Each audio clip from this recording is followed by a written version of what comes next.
Majestuosa luce la iglesia de San Juan Nepomuceno, tanto que llama la atención del caminante y del automovilista al circular por la esquina de las calles Hidalgo y Escobedo.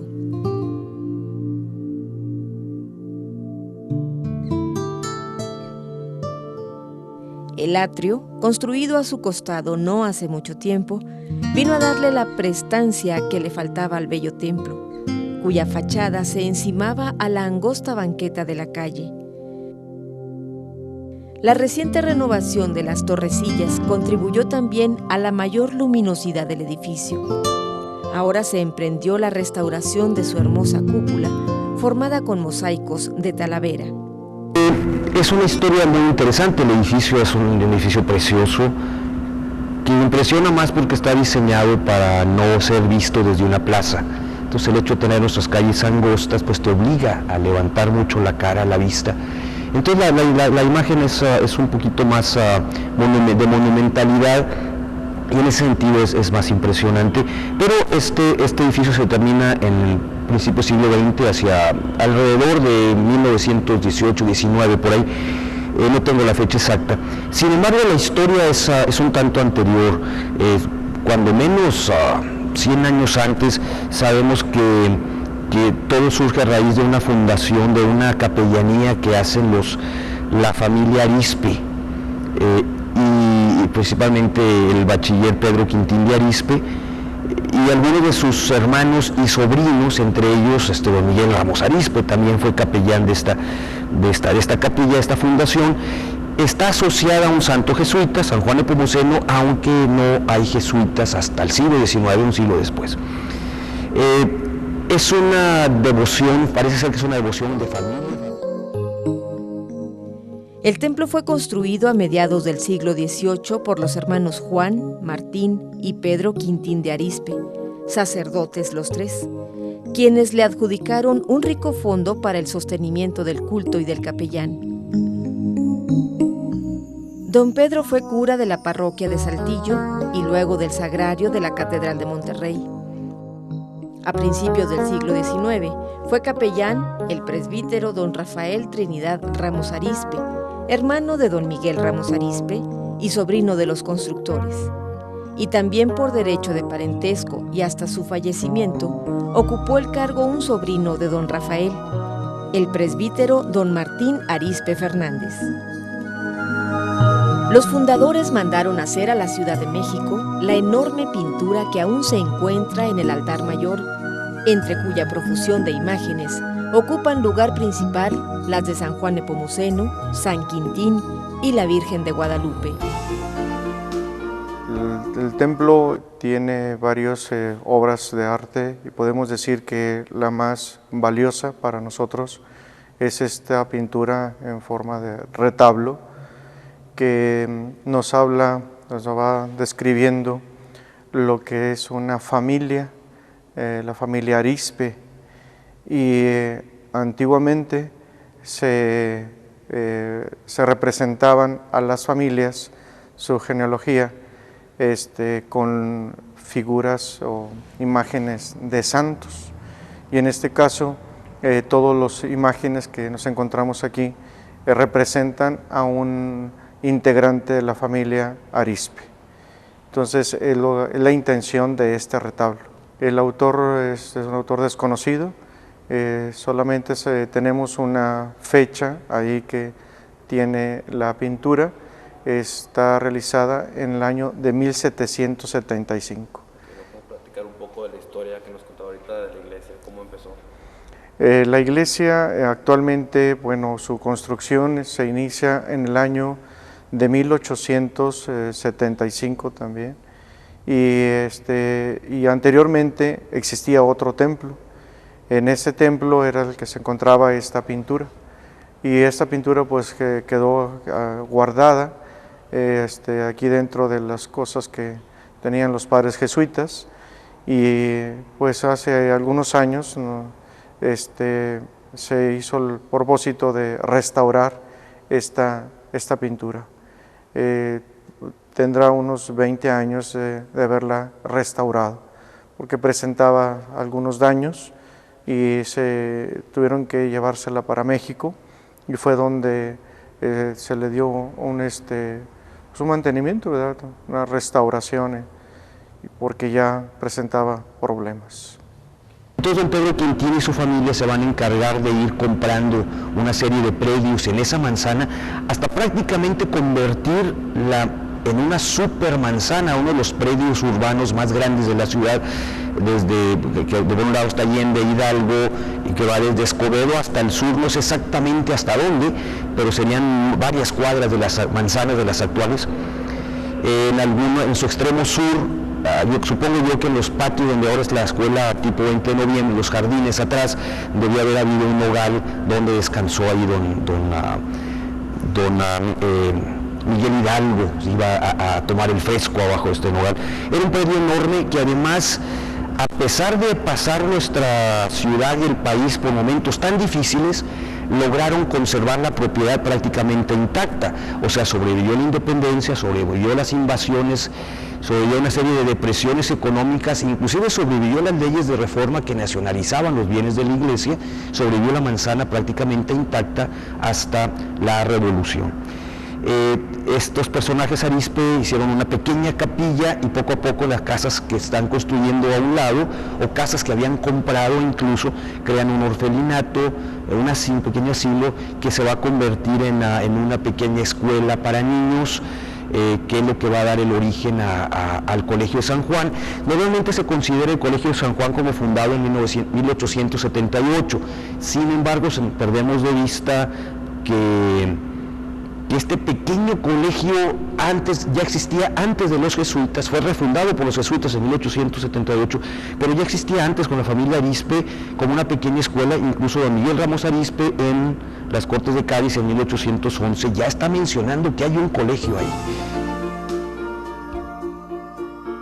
El templo se enriqueció posteriormente con las pinturas del padre jesuita Carrasco.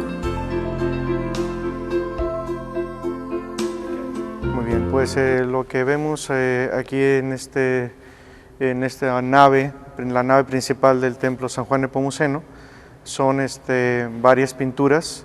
El padre que las lleva a realizar es el padre Carrasco, es padre mexicano, pero que estudia en Italia, en Florencia, y de hecho también tiene algunas también pues formación de parte también de algunos pintores franceses.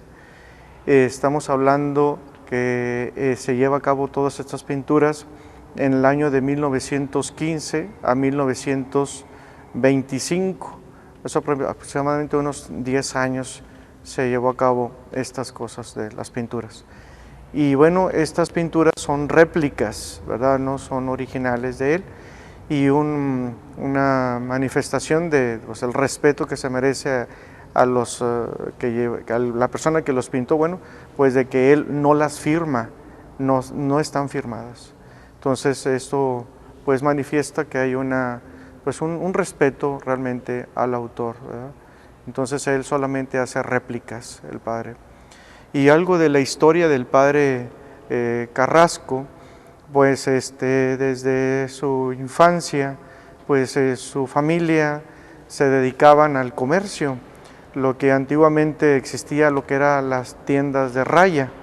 Entonces su papá se dedica a eso y tienen un problema, se quema la tienda y él queda muy impresionado, ¿verdad?, al ver todo lo que le sucede a su familia. Y se cuentan que su primera pintura que él realiza es La tienda quemándose. Hay una historia muy curiosa, una leyenda que me platicaron en alguna ocasión, que durante la Revolución estaba el padre Carrasco encerrado adentro con llave, el templo todavía no había sido inaugurado, estaba pintando y llega alguien corriendo a decirle: padre, ahí vienen los revolucionarios, tiene que esconderse. Había una cierta animadversión ahí hacia el clero por parte de los revolucionarios. Total, queda la iglesia cerrada por dentro, llegan los revolucionarios, tocan o tumban la puerta o forzan la puerta de alguna manera, entra y se dan cuenta que la puerta estaba cerrada por dentro pero no estaba el padre Carrasco. Entonces cuenta la historia que en efecto el padre había oído por alguno de los pasadizos secretos, probablemente algún túnel y demás. Entonces es una zona muy antigua, más antigua de lo que nuestros ojos pueden apreciar. Nosotros vamos a ver cosas del principio del siglo XX, cuando en realidad la historia va 100, 150 años más atrás. Y si le rascamos, quién sabe, hay mucho más que todavía estamos apenas descubriendo. A propósito de la cúpula, Manuel Dávila, hijo de Doña Encarnación Dávila y testigo de lo sucedido, narra en un pequeño texto el derrumbe que tuvo lugar el 19 de marzo de 1944. Ese día, cuenta, un terrible viento huracanado azotaba la ciudad, y como a las 3 de la tarde se encontraba él en la huerta de su casa, distante unos 200 metros de la iglesia, por Hidalgo. Cuando en el preciso momento en que miraba la cruz, lo que se alcanzaba a ver en el cimborrio de la cúpula, vio que se hundían.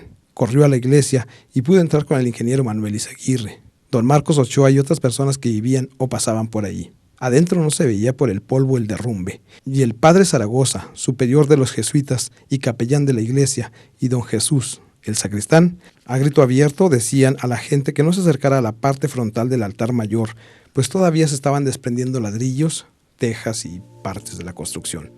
Cuando se pudo, el padre trajo al Santísimo y dieron gracias a Dios porque no hubo víctimas. Aquello era Babilonia, dice Dávila. Los soldados rodearon el templo hasta que se acordó cerrarlo y la policía puso vigilancia. La gente acudía por montones a golpear las puertas gritando que querían un pedazo de los restos para guardarlo como talismán. A nadie se dejó entrar. Al día siguiente se ofició una misa en el altar de la capilla anexa al Sagrado Corazón y la iglesia volvió a cerrarse.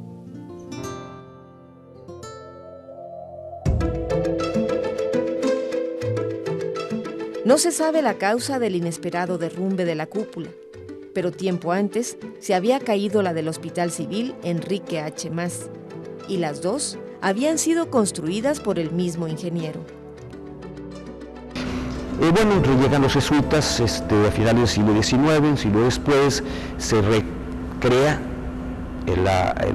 y se construye un nuevo colegio que es el que conocemos, y es en 1897, si no me equivoco, el inicio, donde se pone la primera piedra del templo que conocemos ahora.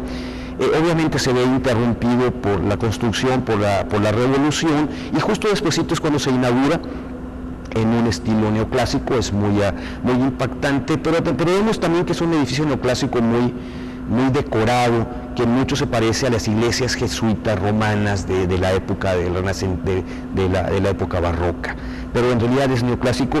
Su monumentalidad de verdad es muy impresionante. Vemos esos detalles en la fachada de sillar y en alguna portada lateral también vemos lo neoclásico, las columnas muy grecorromanas. En su interior mucho del trabajo es yesería, también muy finamente trabajado. Ahí vamos a encontrar, para empezar, apenas entramos al templo, a mano derecha, ese retablito, hay un altarcito neoclásico con dos santos a los lados. Todo me indica que esas imágenes y ese altarcito estuvo en lo que era la antigua capilla del Colegio de San Juan, que es ahora donde está el auditorio. De lo más impresionante del templo, no solamente la arquitectura, que es muy lindo. En el coro tenemos, si tuviéramos acceso, vamos a encontrar uno o dos órganos antiguos, y en los muros vamos a encontrar una serie de pintura mural, que parece más bien que son cuadros, pintura mural muy linda. Bien, pues la misma construcción, lo que es nuestro templo, nos eleva el espíritu. Ver cada detalle, las pinturas, las imágenes, todo eso nos va hablando de la fe.